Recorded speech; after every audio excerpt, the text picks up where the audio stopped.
Hello, and welcome to Street Aesthete. This is the show where we explore street view coverage of a noteworthy location, looking out for beautiful architecture and stunning scenery, while I amuse myself by remarking on what we see. And today, you rejoin me in the Belgian city of Leuven, just east of Brussels. And no, your eyes do not deceive you.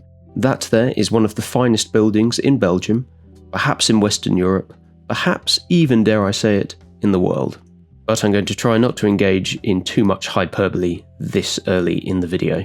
Now, much of Leuven was damaged during the First and Second World Wars, but very fortunately, the Stadhuis, the town hall, was not. And so it's still here for us to enjoy, and we're going to now go and take a closer look at it.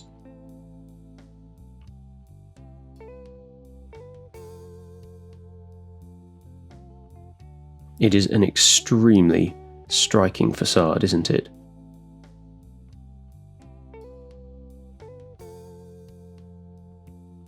We've got these soaring Gothic spires at either end, all with these little gargoyle protrusions on top, which makes it look as if the whole building is bristling like a hedgehog. And indeed, that impression is reinforced by the huge detail that is on offer on the facade here. Each of these figures is a statue of a person from the city's proud history. I'm afraid I'm not really going to be able to tell you who any of them are, but we can certainly admire them. It's just an incredible feat of architecture, of masonry, and of sculpture.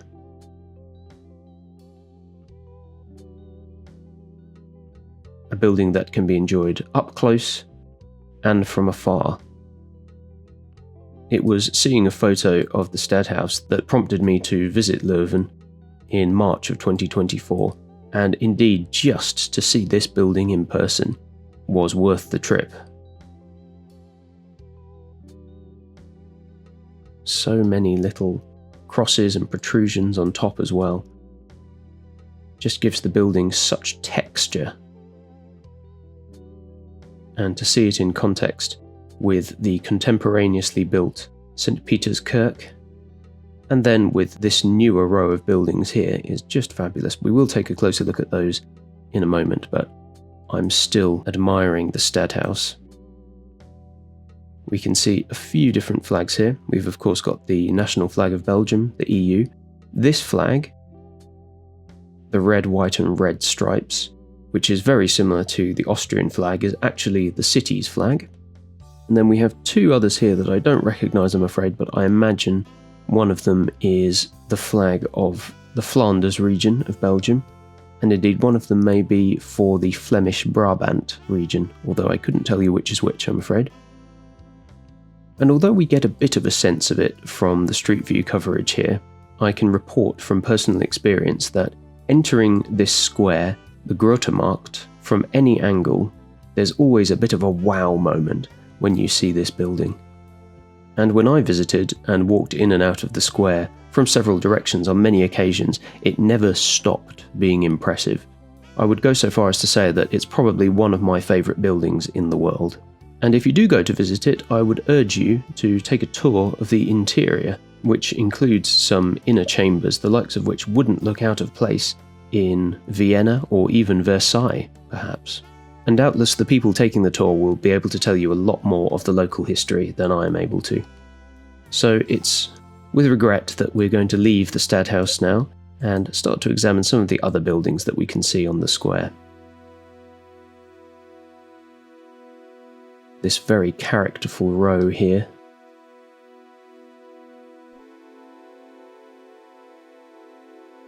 Many different shapes and sizes and styles of gable on offer.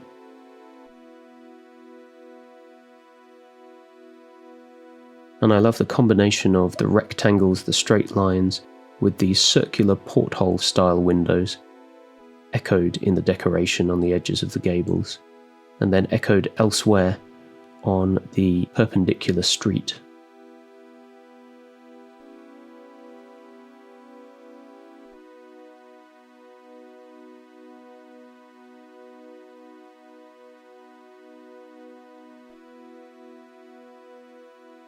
And we're now, with one last longing look at the Stadhuis, going to head off down this street to see the Oude Markt, the old market square, which we will come to momentarily. And I think I pointed one of these out at the end of my exploration of Ghent, but it's always fun to see this character who sometimes appears outside of the frites shops in Belgium. And we were talking a little bit in the last episode about the national character of Belgium and what makes it unique. And we could mention waffles, we could mention chocolate, and I certainly did mention beer, because though as an Englishman I'm very partial to an English ale, I have to admit that the Belgians make the best beer in the world. But they also, I would say, make the best chips in the world. A little bit thinner and a little bit crisper, perhaps, than an English home-cooked chip. But a Belgian fry is really just the snack to accompany a cold day. With mayonnaise, of course. But in this coverage, it's not a cold day, it's a beautiful day in August, and that allows us to see the sun striking the buildings of the Oude Markt here in just such a beautiful way. And it really is a bit of an architecture overload. This is the street aesthete dream. Each facade here like its own character, its own unique person.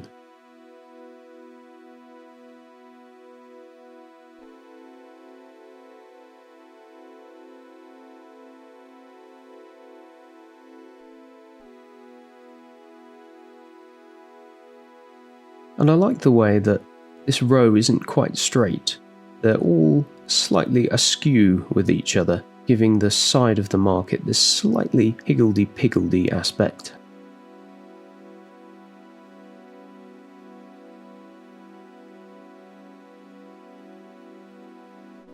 And I really could just look at all this for hours, taking it in. The colours, the shapes.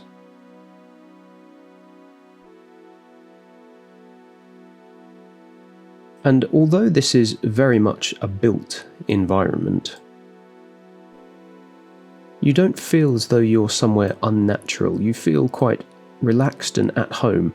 And I would say part of that is to do with the gables on top of the buildings here, giving the impression somewhat of a tree line as if we were in the middle of a forest. And although we do actually have a literal canopy here, we have the upper part of the street framed with all of these differing shapes, without too much symmetricality, without too many unnatural straight lines, which taps into the biophilic part of our aesthetic sense and puts us at our ease.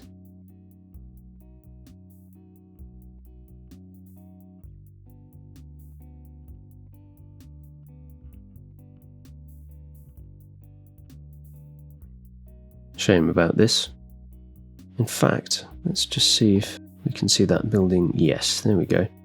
Well, as a matter of fact, it's perhaps one of the least interesting buildings on the old market square here. It doesn't quite fit. It certainly is taking lots of cues from classical architecture, which is not something I would complain about. But in general, all of the other buildings on the street here have, with perhaps the exception of these, much more of a Flemish character. And so for that reason, this one's a little bit of a misfit.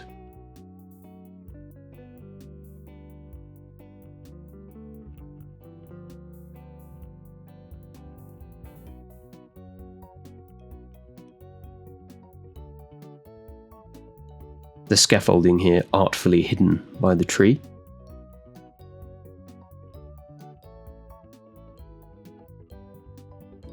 $16.94 indeed. These, I would imagine, are quite a bit newer.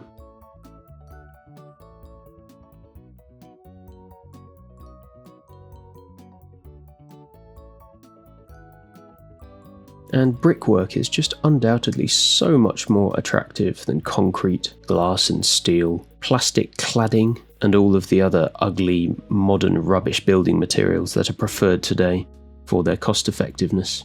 You can just do so much more with brick as well. Inherently, because of the way it's made, some bricks that are kilned will come out slightly darker, some slightly lighter, depending on where they sit in the brick oven when they're fired.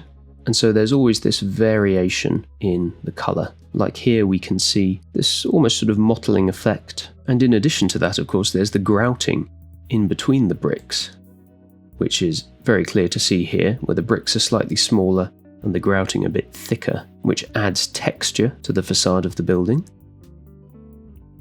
And then, of course, it's possible with brick to lay it in different shapes at different angles to create these arches and these little extra features and details on the facade, and to have it interspersed with this paler limestone around the sides and around the windows to create stripes and to really bring out different patterns and different highlights on the building.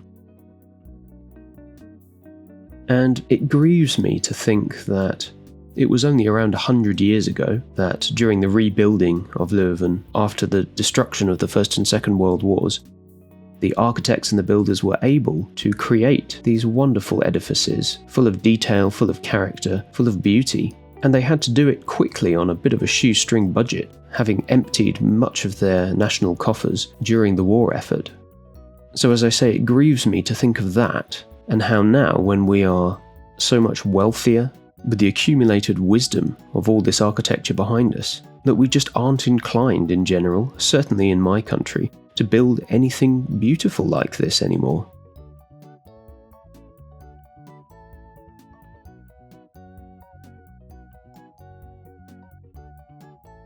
We're so much more concerned with how much a building will cost to construct that we overlook what is perhaps an even more important consideration, which is what will the building look like when it's built, for the people who have to see it every day, who walk past it, who live in it.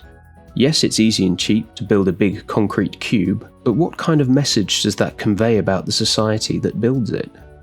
It seems to me to convey a disregard for aesthetic considerations, for beauty. And a society that is no longer interested in beauty is a society that is lost.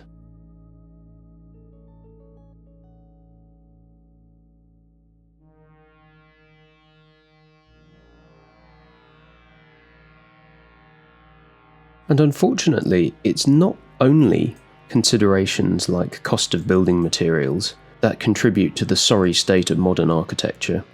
There's also a particular school of thought that has arisen in architecture. Chief among its proponents, I'm sorry to say, is a British architect called Norman Foster, responsible for such monstrosities as the Centre Pompidou in Paris and the Lloyd's Building in London. And this school of thought harbours the belief that buildings ought to be shocking, surprising, ought to use unorthodox shapes or techniques that disrupt the beholder's expectations, like putting the insides of the building on the outside in order to, what? Cause people to re-examine their prejudices or come to some sort of greater social consciousness. Who knows? I'm afraid I consider these to be basically poisonous ideas. Ideas that reject beauty, reject tradition, and have much more to do with massaging the architect's ego than with creating buildings that people will want to see, want to live in.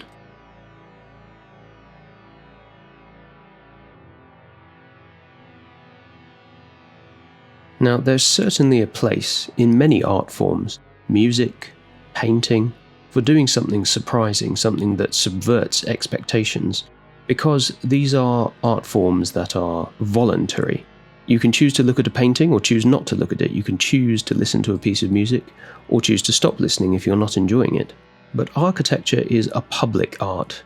If you live in a place, it's impossible to avoid seeing the buildings in your neighbourhood, and you'll often have to see them every day. And the principles that their design was based upon will begin to seep into your consciousness. If you only see buildings that are ugly and cheap, then you'll begin to think that the people who built your environment didn't really think that it was worth very much, and so you'll perhaps even begin to think that your life isn't worth very much. Or if a building is ostentatious and unorthodox, trying to shock you, you may begin to feel that your life is disjointed, nonsensical, and that you are basically at the whim of powerful people with big egos, abusing your aesthetic palette for their own perverse purposes. But if a building is beautiful, if indeed a whole street is beautiful, you may begin to subconsciously absorb the idea that beauty is something worth pursuing, that there are higher principles at work in the world than finance or self-indulgent postmodern aesthetic vandalism.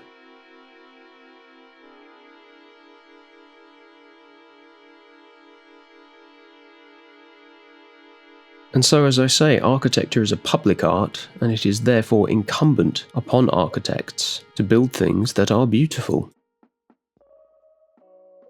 And we begin now to head into the south of the city after that little detour over the bridge.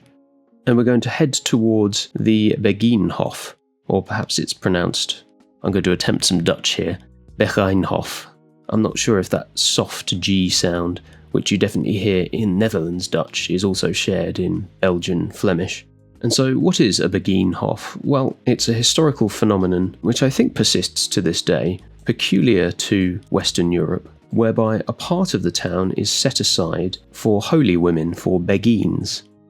They were, and still are, people who don't take formal holy orders. They're not quite nuns, but they do set themselves apart, devoting their lives to God, dressing modestly and living simple lives dominated by the church. And so in many Belgian and Dutch cities, there will be a particular part of the town set aside for them to live in, the Begijnhof. And it's usually very quaint, very well preserved, and quite beautiful, unspoiled by the imposition of modern shops, graffiti, or other questionable contemporary practices. And so this is Leuven's Begijnhof.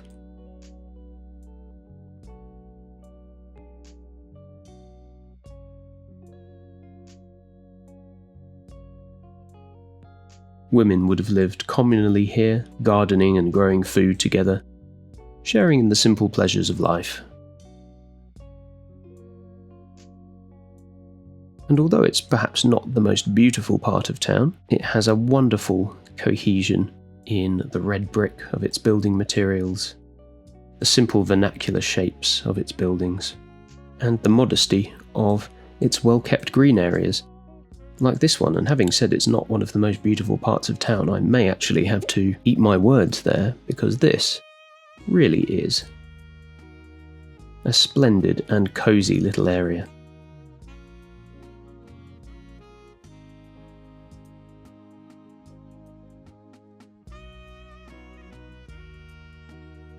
Shame about the modern tower block that we can see in the background, but this is in fact a perfect illustration of how architecture reflects the lives of the people who live in amongst it.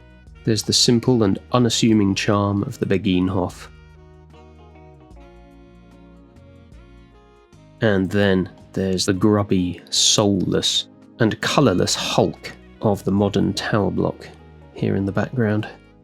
While the people who lived in the Begijnhof would be encouraged by their environment to live lives of simple purity, reminded by the beauty of the place they lived, that an even greater, unfathomable beauty awaited them in the next life. The people in the modern tower block are reminded every day by the building they live in that they are not important, that they do not figure in the considerations of the people who built their home as anything other than paying occupants, numbers on a spreadsheet.